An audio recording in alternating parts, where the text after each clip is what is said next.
Larry was lost in Korean Flight 7, and that happened on a Monday or Tuesday, but that weekend I had dinner with him before he left, and he was not planning on going. Among those presumed dead, United States Senator Larry McDonald and at least 30, possibly 40 other Americans and an Australian family of 4.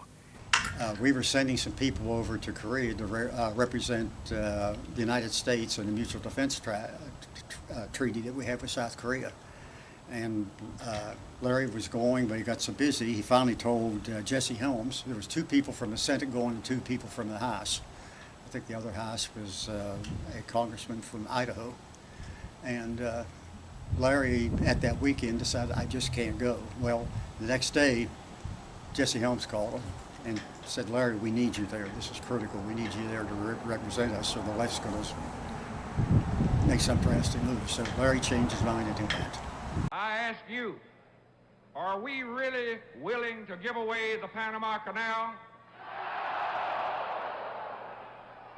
Do Americans want a national defense system that falls short of being #1 in the world? Are Americans willing to stake their future security on a nuclear arms treaty that doesn't require on-site inspection? I remember when I heard the news, I mean, the world just stopped for me. I couldn't believe it when they said the plane was down and Larry McDonald was on that plane.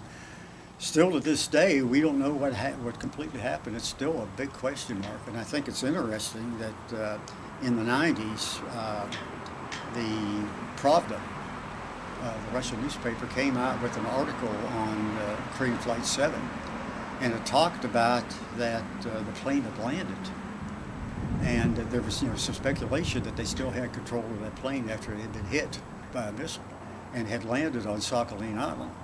And they had parked the plane, stripped all the electronics off it, then pushed the plane off into the ocean.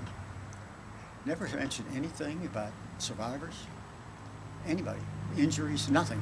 Nothing was ever mentioned. Their black box showed they made a controlled descent. Yes, and so that information came out too.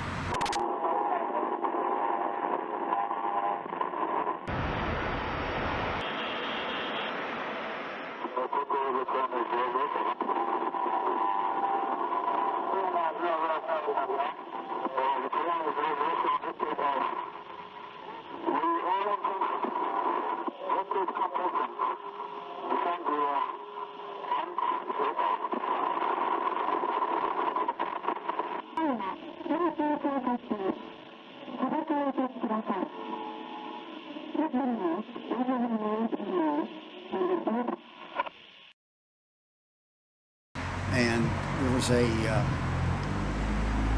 Jewish author that was watching Russia, and his, I guess, life's work was to spot every one of the gulags, or concentration camps they had all throughout Russia, and he was cataloged and keep track of them.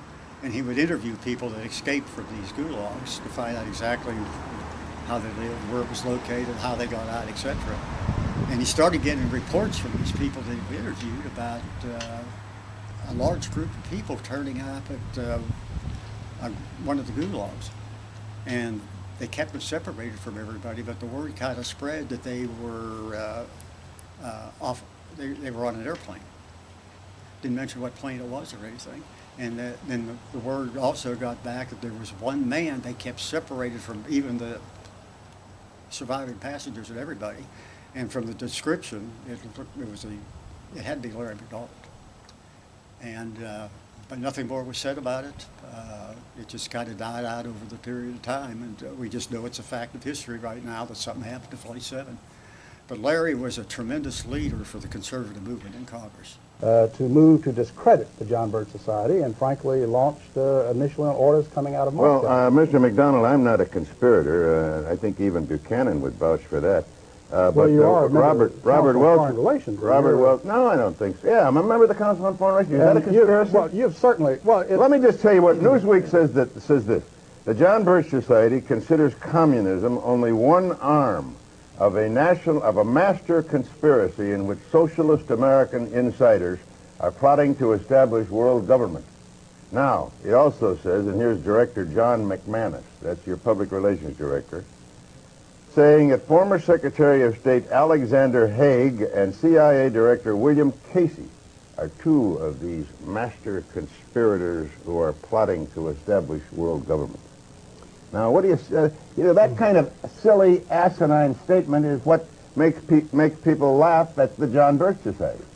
Well, Tom, I'm sure being a long-standing member of the Rockefeller apparatus and as a member of the Council on Foreign Relations of longstanding, you're fully aware that there is an elitist core in this country that has seen value in subsidizing communism, of protecting communism. It has?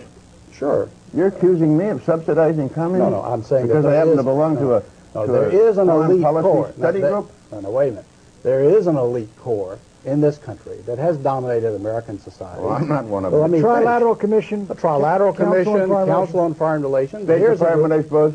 Well, let's face it, they've dominated the State Department for 40 years, and pretty much openly All right, so. but what are they trying to do? Well, their objective is to try to bring about a gradual transition in our society, a dissolving of sovereignty, and a moving steadily to the left on the political spectrum. Well, who are they? Belief, the elitist groups that I mentioned, particularly key individuals and policymakers in the Council on Foreign Is the International Relations. Monetary Fund part of this? Well, I would say the International Monetary Fund has certainly been set up for the purpose of facilitating that transfer of sovereignty and transfer of wealth on the road. All right, we to elected something. Mr. Conservative. Let me just finish the All point, right. because otherwise we're going to have a lot of unanswered questions.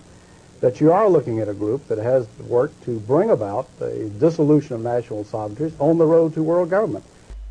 It is interesting to note that 3 months after laying out the strong links between the CFR, the UN, and the CIA, as well as Soviet Russia, in this broadcast, Congressman McDonald was killed in the Russian shoot-down of Korean Airlines Flight 007 over international waters. He had actually organized several congressmen so they could do better work on checking legislation, particularly constitutional legislation. And what Larry said, that the flood of legislation is so heavy and some of the bills are so long, there's no way any one congressman could study it and read it and know exactly what's in it.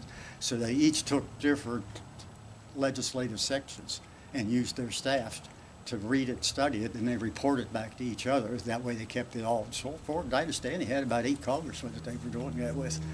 And he was in line also to be the head of the House Armed Services Committee if he got elected one more time. He would have seniority. And what's your theory about, like, if you believe he was killed intentionally, which the Soviets shot him down, what's your theory on if it was a targeted killing? Do you think that the U.S. put the Soviets up to do it because he was in high places? Do you think the Soviets did it? Well, I think the Soviets did it. That night, after I heard about this, there were the early morning reports that came out before anybody ever woke up, because you were on the other side of the world that time. Were saying that the flight the Korean Flight 7 had been shot at, and that American congressman was on there, and it originally would have been that all 4 of them, Senator Jesse Helms, another senator, Larry McDonald, and the congressman from Idaho, would all been on the same plane. But Larry, because of weather, was in Atlanta, and he missed the flight in New York that they were all supposed to be on. So that flight left, and Larry was on the next flight behind it. And actually, they landed in Alaska to refuel, but they didn't know Larry was on this plane, and Larry didn't know they were on that plane ahead of him.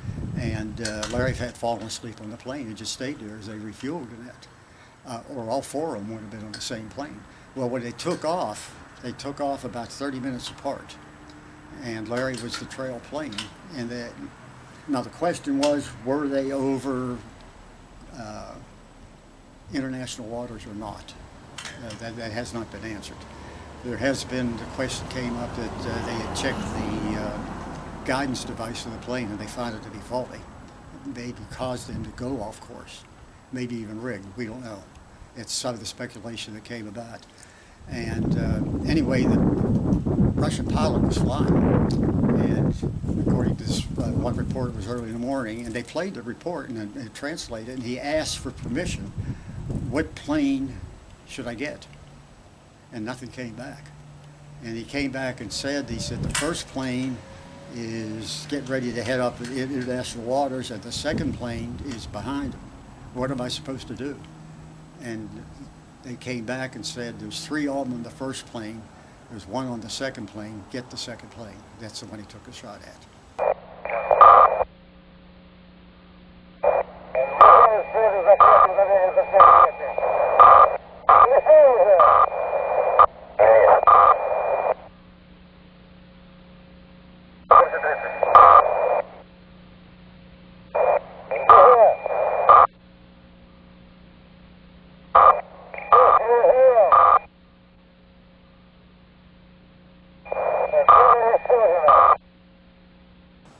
And I talked to some people inside the airlines.